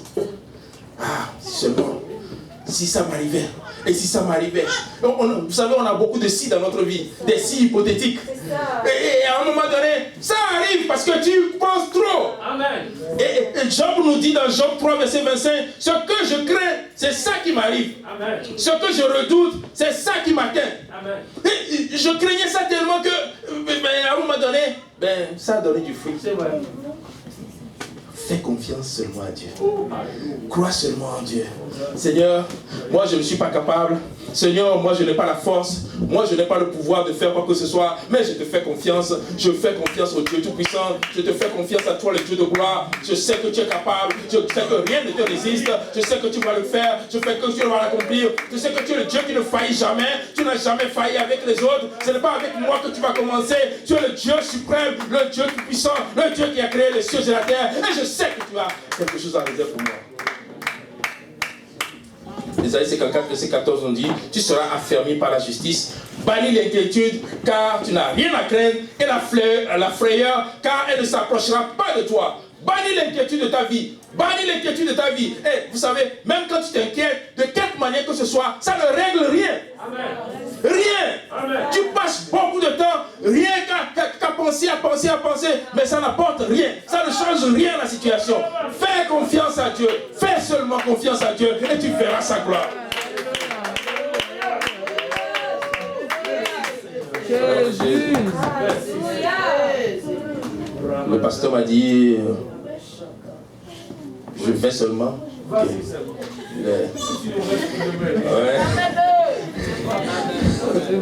Ah ouais. David a dit, l'Éternel est mon berger, je ne manquerai de rien. Vous savez, l'Éternel est notre berger, et nous ne manquerons véritablement de rien. Quand l'Éternel est ton Dieu, tu ne manqueras de rien. Oh, peut-être que tu n'as pas la belle maison que tu espères, mais laisse-moi te dire que tu ne manqueras de rien. Tu ne manqueras pas de toi sur ta tête. Tu ne vas pas dormir dans la rue. Tu ne vas pas dormir comme un clochard dans la rue, parce que tu ne manqueras de rien. C'est ça le Dieu, ce que Dieu promet. Job a dit, mon Rédempteur se lèvera en dernier. Vous savez, l'ennemi, il court très vite. Il court très vite. Il a entendu parler. Jésus a dit, je vais aller à la maison pour guérir ta fille, Jairus. Et qu'est-ce que le diable a fait? Il court et tue la fille. Ah bon? Mais Dieu, notre Rédempteur, il s'élève le dernier. C'est Jésus qui a le dernier mot. C'est Jésus qui a le dernier mot sur ta vie. C'est Jésus qui a le dernier mot dans ton lieu de travail. C'est Jésus qui a le dernier mot dans ta famille. C'est Jésus qui a le dernier mot partout où tu te trouves. C'est Jésus qui a le dernier mot. C'est lui qui parle en dernier. C'est lui qui s'élève en dernier. C'est lui qui a le pouvoir. C'est lui qui a la puissance. C'est lui qui est capable de faire quelque chose. C'est lui seul. Personne d'autre. C'est lui seul. Oh, alléluia. Et il y a eu des pleurs, il y a eu des lamentations, il y a beaucoup de gens. Il faut que tu t'entoures des gens qui ont la foi. Il faut que tu t'entoures des gens qui ont la foi. Parce que quand arrivent des situations et que les gens commencent à pleurer, ce qu'ils sont en train de te dire, c'est qu'elle est réellement morte. Cette fille-là, elle est réellement morte. Elle ne peut pas le ressusciter. On n'a jamais vu de résurrection. Quand quelqu'un meurt, elle est morte. Quand quelqu'un est mort, elle est morte. C'est fini pour cette personne-là. Mais tu as un Dieu pour qui la résurrection même n'est pas difficile. Il parle et cela arrive. Il dit quelque chose. Il a appelé cette fille-là, la fille de Jairus. Enfant, lève-toi. Et cet enfant-là s'est levé. Enfant, lève-toi. Et complètement, tout ce qui est mort. Je veux te dire aujourd'hui, tout ce qui est mort dans ta vie, le Seigneur le ressuscite aujourd'hui. Tout ce qui est mort dans ton existence, le Seigneur ressuscite tout aujourd'hui. Tout est ressuscité aujourd'hui dans le nom puissant de Jésus. Dans le nom puissant de Jésus, la seule chose qui te demande, c'est crois seulement et tu verras la gloire de Dieu. Tout est ressuscité aujourd'hui. Oh, si tu n'as pas encore, ton nom est inscrit dans le livre de vie. Amen. Amen. Dieu te donne une opportunité encore ce soir. Amen. Alléluia. Obéis seulement à l'évangile. La mort, si tu veux appartenir à ce Dieu glorieux, tu peux tout pour qu'il n'y a rien d'impossible. La parole de Dieu nous dit, dans Actes de 38, répandez-vous et que chacun de vous soit baptisé au nom de Jésus-Christ pour le pardon de vos péchés, vous recevrez le don du Saint-Esprit. Véritablement, si tu veux aujourd'hui, nous allons nous repentir avec toi. Nous allons t'aider à te repentir. Nous allons nous repentir avec toi en même temps pour le pardon de nos péchés. Et nous allons te baptiser aujourd'hui. Ça ne prend que ta volonté, si tu le veux. Parce que notre Seigneur ne force jamais personne. Il n'a jamais forcé personne et ne forcera jamais faire personne. Si tu le veux, si seulement tu le veux. Oui, elle le veut déjà. Amen. Si seulement tu le veux, tu verras la gloire de Dieu. Et Dieu est là aujourd'hui. Dieu est là pour guérir quelqu'un. Dieu est là pour opérer des prodiges et des miracles dans la vie de quelqu'un. Dieu est là pour transformer la vie de quelqu'un. Mais comme je l'ai dit au tout début, le Seigneur est venu parce qu'il veut aller à la croix pour nous. L'objectif, c'est la croix. L'objectif, c'est de nous sauver. Mais sur cette route-là, il va guérir des malades. Sur cette route-là, il va rendre la vue aux aveugles. Sur cette route-là, il va chasser des démons. Sur cette route-là, il va faire des prodiges et des miracles. Mais l'objectif reste la croix. Donc, je vais te dire aujourd'hui, l'objectif, c'est la croix. L'objectif, c'est le ciel pour nous. Or, quel que soit ce que tu vas faire comme prodige et miracle dans ta vie, l'objectif reste le ciel. Alors, garde les regards sur Jésus. Garde les regards sur le ciel et tu vas voir la gloire de Dieu. Si seulement quelqu'un peut croire, si seulement quelqu'un peut faire confiance à Dieu, si seulement quelqu'un a déjà essayé tellement de solutions, tellement de choses, et qu'il peut se dire, aujourd'hui je m'arrête à la station de Dieu. Aujourd'hui, je m'arrête auprès de Jésus. Aujourd'hui, je m'agenouille comme Jairus l'a fait auprès de Jésus pour que Jésus puisse agir dans ma vie, pour que Jésus puisse changer le cours de ma vie. Si seulement quelqu'un peut s'arrêter auprès de Jésus. Que Dieu vous bénisse.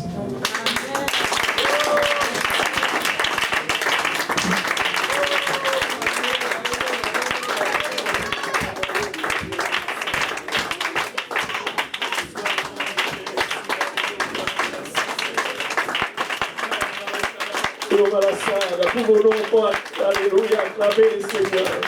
Un signe d'adoration, alléluia, qui te manque, qui te dit déjà que je crois en Jésus. Oh Ramasata, tu l'adores, alléluia, à un signe, et que ton adoration montre que tu crois en lui.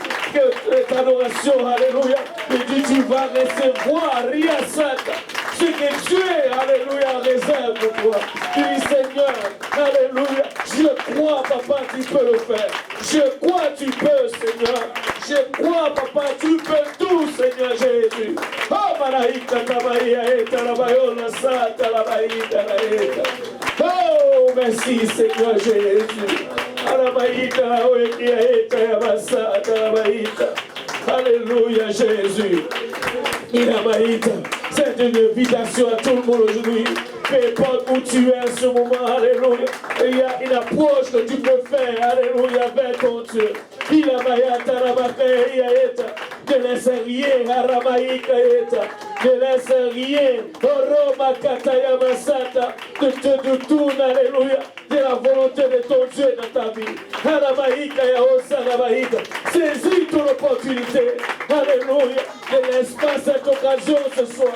Mayata, tu ne sais pas pourquoi tu es là. Tu ne sais, alléluia, Aramaïka.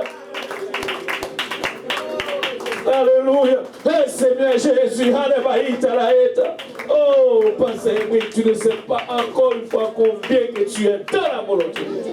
L'église, je vous ai dit déjà, Dieu allait faire de grandes choses. Peut-être vous n'avez pas remarqué cela. Je vous ai dit, le Seigneur est en train de parler profondément à l'intérieur.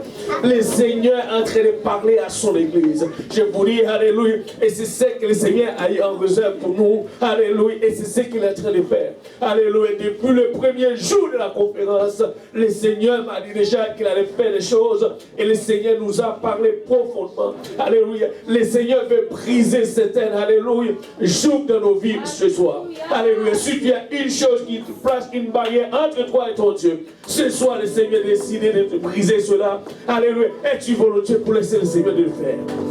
Veux-tu laisser le Seigneur le faire pour toi ce soir? Allez, comme il a fait déjà depuis ce matin. Alléluia. Il y a beaucoup de forteresses qui nous empêchent d'avancer. Les forteresses, alléluia, qui nous gardent esclaves de nous-mêmes. Ce soir, Dieu, alléluia, veut briser et détruire toutes ces forteresses. Alamaïta, allez, c'est une invitation à prier. Je vais vraiment, frère Dario, de venir prier. Alléluia. Et je crois que c'est la volonté de Dieu qu'on passe vraiment quelques minutes. Je sais que, alléluia, il y aura encore un autre service pour le veiller. Alléluia, je sais que c'est, oui, alléluia, presque 10 heures. Alors, comme il est presque 10 heures, on va passer juste les 10 minutes qui restent en prière, que le Seigneur nous rencontre tous ici. Que le Seigneur nous fasse grâce, que le Seigneur, alléluia, agit comme il a dit, il a promis. Si tu crois ce soir, si ta prière, ce que tu vas faire, tu crois de ta prière, le Seigneur va le faire. Alléluia. Si tu te déplaces, écoutez, peut-être tu es le seul montagne de ta vie. Essaye de déplacer les montagnes que tu es de ta vie. Pas les montagnes que tu as, mais les montagnes que tu es dans ta vie. Si tu les déplaces tout simplement et laisse le Seigneur prendre le contrôle, tu vas voir ce qu'il va faire à la Maïka. Ah, Malaïka Yassa.